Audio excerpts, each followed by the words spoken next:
भसीन जी भी हमारे साथ मौजूद हैं। आप दोनों का बहुत बहुत स्वागत है। और भसीन जी, सबसे पहले आपसे जानना चाहेंगे कि क्या लग रहा है मार्केट्स, क्योंकि हम देख रहे हैं कि ग्लोबल मार्केट्स का पूरा सपोर्ट है। आज शायद Nifty bank all time high भी ओपनिंग में दिखा दे, और निफ्टी 50 तो फिर से एक बार ऑल टाइम हाई की तैयारी कर रहा है। कैसे देख रहे हैं आप मार्केट का सेटअप फिलहाल, और क्या कुछ स्ट्रैटेजी होनी चाहिए?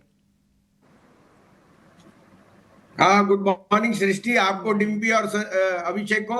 और याद कर लो, 46 47 पे कहा था बैंक निफ्टी न्यू हाई जाएगा। एचडीएफसी बैंक लीड करेगा और अब वो शुरू हो गया।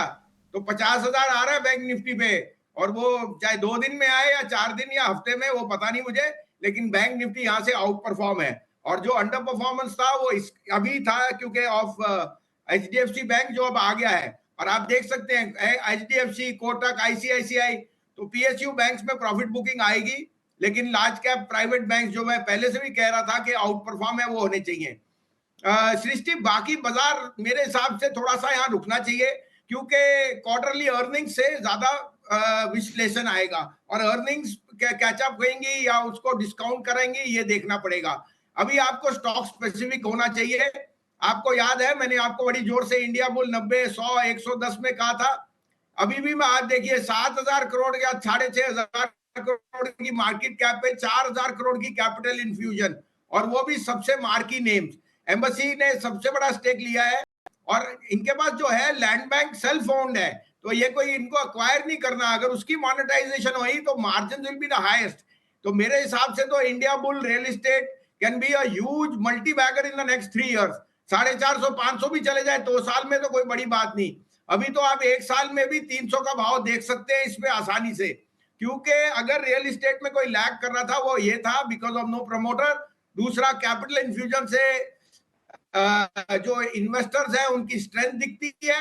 एंड आई थिंक जो लैंड बैंक है वो एक undoubtedly one of the best है एनसीआर एंड इन महाराष्ट्र। और आपको मैं ये रिपीटेडली ये शेयर कई दिन से ऑलमोस्ट 1 महीने से कहे जा रहा था। दूसरी मेरी फिर पिक होगी यूपीएल, और मैंने उसके लिए आपको रीजन भी देखे कि अडवांटा की जो लिस्टिंग है, उसके जो बिजनेस मॉडल है ऑन क्रॉप सीड्स, वो unbelievably one of the best है। साथ में जो इनके सनफ्लावर, कॉर्न और कनोला वाले बिजनेसेस हैं, they have started to see uptick. और मुझे कोई दो राय नहीं कि यहां से अगर बाजार ने चले ना चले, ये शेयर दोनों चलने चाहिए। आई थिंक यूपीएल 570 का पहला भाव आपको बहुत जल्दी दिख सकता है। तो आई am putting my money on India Bull real estate and UPL. हाँ, आपको कल की जो अपडेट थी वो मैं अभी भी अपडेट उसमें मेरा बाय भी थी दोनों इस पे। और एक परसिस्टेंट सिस्टम जो मेरे को लगता है 21 तारीख को बहुत अच्छे रिजल्ट देगा। लेकिन I am putting my money more on India Bull real estate and UPL as a disclosure. ये हमारी कवरेज में भी है और हमारे क्लाइंटों पे इनमें पोजीशन भी है। ठीक है, तो ये दो शेयर भसीन साहब की तरफ से, यूपीएल और India bulls real estate. Bhasin साहब, गुड मॉर्निंग। आप जरा एक बार वोडाफोन पर व्यू दीजिए, क्योंकि इसमें प्रमोटर आदित्य बिरला ग्रुप 2075 करोड़ रुपए डालने जा रहे हैं। हालांकि छोटी रकम होगी वोडाफोन के लिहाज से और उनकी ज़रूरतों के लिहाज से, लेकिन आपको लगता है कि कहीं ना कहीं इंटेंट दिख रहा है, कन्विक्शन दिख रहा है प्रमोटर की तरफ से कंपनी को चलाने के लिए और आगे ग्रोथ कराने के लिए? और क्या ये टर्न अराउंड वाली स्टोरी बन सकती है वोडाफोन यहां से? हाँ, गुड मॉर्निंग अभिषेक। बिल्कुल, देखिए आप देख ही सकते हैं डेटा, और किस तरह से एबिटा पे 42% मार्जिन आ गया था वोडाफोन का। इनका कोई डेट बैंक की तरफ से कभी उधार में रहा नहीं है। The only debt was against the government of India for spectrum and interest charges, जो आपने इक्विटी में कन्वर्ट कर दिया। और अगर आप प्रमोटर ही प्रीमियम पे माल डाल रहा है, चाहे 2,000 करोड़ छोटी रकम है, लेकिन मुझे लगता है marquee names will come into this business की मैं बात कर रहा हूं। स्टॉक विल परफॉर्म और नॉट, वो एकदम अर्निंग्स और कैचअप पे होएगा। लेकिन एज अ बिजनेस मॉडल ढाई प्लेयर अभी भी बहुत बढ़िया कर रहे हैं। और आप देख सकते हैं कि डेटा कंजम्पशन किस तरह से एक्सपैंड कर रहा है, फिनटेक कैसे एक्सपैंड कर रहा है। मुझे कोई दो राय नहीं, over a period of time Vodafone can be a relative out performer. आपको याद है 11 वाला 18 गया, हमने खरीदवाया भी था, बुक भी कराया प्रॉफिट। और अब अगर कैपिटल इन्फ्यूजन आती है और कॉन्फिडेंस दिखता है, प्रमोटर क्या दे सकता है? कॉन्फिडेंस। मुझे लगता है कि जैसे उन्होंने इंडिकेट किया था कि there can be more capital infusion, जिसके लिए उन्होंने ईजीएम में रेजोल्यूशन भी पास कराया था, और वो उसके लिए हम थोड़ा सा इंतजार करेंगे। शॉर्ट टर्म में आई थिंक 13-14 रुपए में इट विल कंसोलिडेट, लेकिन मुझे लगता है लॉन्गर टर्म अगर आप 1-2 साल का व्यू रखें तो इसमें एक टर्न अराउंड स्टोरी बहुत एविडेंट है। सर बहुत बहुत शुक्रिया, thank you very much Bhasin साहब, बहुत बहुत शुक्रिया कॉन्फिडेंस हाई करवाने रखने के लिए और दूसरा अलग अलग स्टॉक्स बताने के लिए, बहुत बहुत शुक्रिया। आगे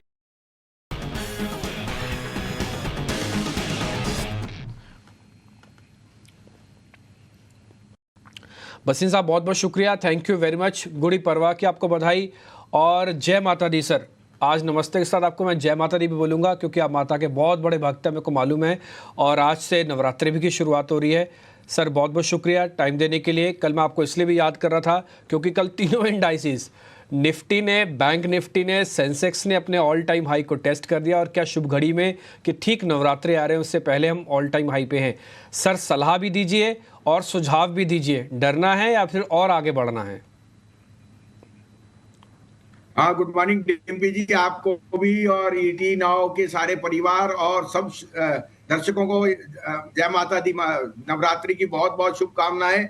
सबको अच्छी हेल्थ दे, वेल्थ दे और प्रॉस्पेरिटी दे, और शेयर मार्केट से बने रहिए तो आपको धन भी आएगा और प्राप्ति होगी और आगे वैभव भी बढ़ेगा। तो माता के नवरात्रे बहुत शुभ है, लेकिन यहाँ थोड़ा सा ध्यान रखिए कि मार्केट भी स्ट्रेस्ड है, तो स्टॉक स्पेसिफिक रहेंगे तो अच्छा रहेगा।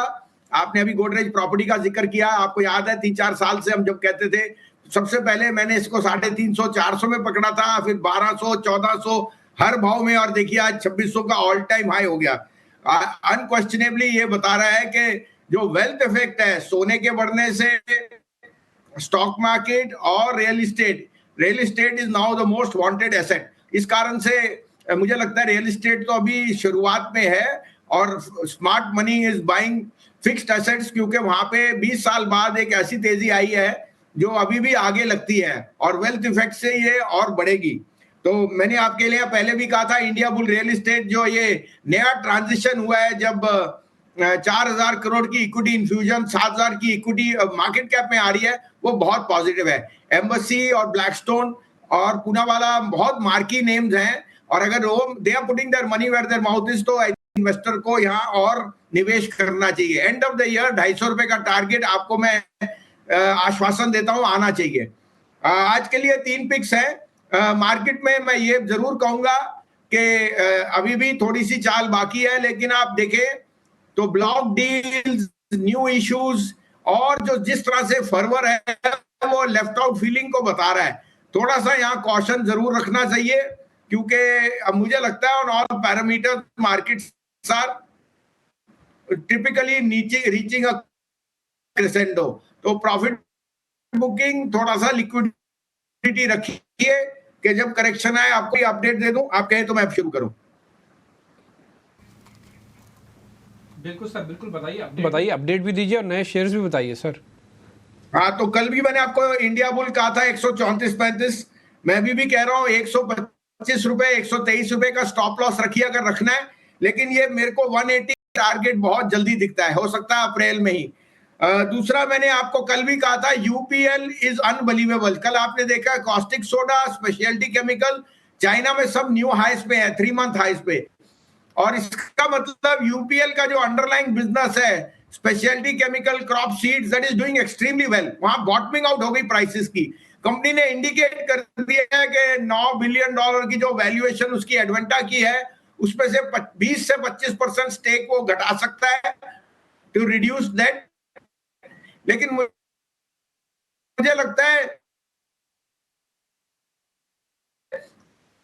अगर प्राइसेस ही स्टेबलाइज करी तो आने वाले क्वार्टर में दिखेगा। एक अट्रैक्टिव है विद रिस्क रिवॉर्ड। मुझे साल भर के एंड तक 650 का भाव दिखता है इसका। तो आज आपको 485-90 में मिले, लेने की चेष्टा कीजिए, क्योंकि देखिए कई जेम्स होते हैं इवन एट एनी इंडेक्स जो आपको अच्छे दिखते हैं।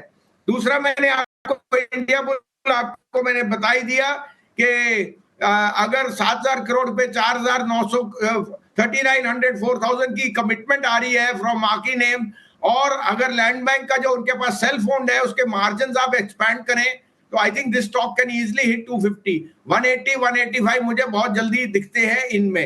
आज का टॉपिक गेल है। आई थिंक गेल मैंने बहुत पहले से 105, 120, 130 पे आपके चैनल पे कहा है। अभी भी मैं सोचता हूं गेल जैसी पीएसयू स्टॉक है नहीं, अट्रैक्टिव डिविडेंड यील्ड है और जिस तरह से गैस डिस्ट्रीब्यूशन में इसका मार्केट शेयर है, it's a very very good place. Short term में 225 का टारगेट है, 190 का स्टॉप लॉस। हिंदुस्तान कंस्ट्रक्शन देखिए, इस पे पहले ओवरहैंग था लवासा का, इन्होंने एसपीवी बना के काफी सारे अपने जो लैंड एसेट्स है उसमें डाल दिए हैं। नेट ऑफ डेट आज की डेट में they have almost 38% construction share in the both solar, nuclear and hydro projects. और जितने आपके रेल रोड ब्रिज, आपको पता ही है, आपका जो बर्ली सी फेस जो ब्रिज है वो सारा एचसीसी की बदौलत है। और जिस तरह से नए कॉन्ट्रैक्ट चल रहे हैं, एचसीसी मेरे हिसाब से रीरेट हो सकता है। शॉर्ट टर्म में 46 है, लेकिन ईयर एंड टारगेट मुझे 65 का दिखता है और HCC. Last and not least, मेरे को अभी भी ऑटो में अशोक लीलैंड सबसे अंडरवैल्यूड कमर्शियल व्हीकल प्लेन लगता है। It has gained more CV market share from Tata motor, और उसका जो इंटरमीडिएट ट्रांजिटरी आईसीवी है वो बहुत अच्छा कर रहा है। तो 170 रुपए पे मेरे को लगता है जो पुराना मेरा इसका बाइंग रेट था 162 का, 163 स्टॉप लॉस हो जाएगा, 190 का टारगेट है।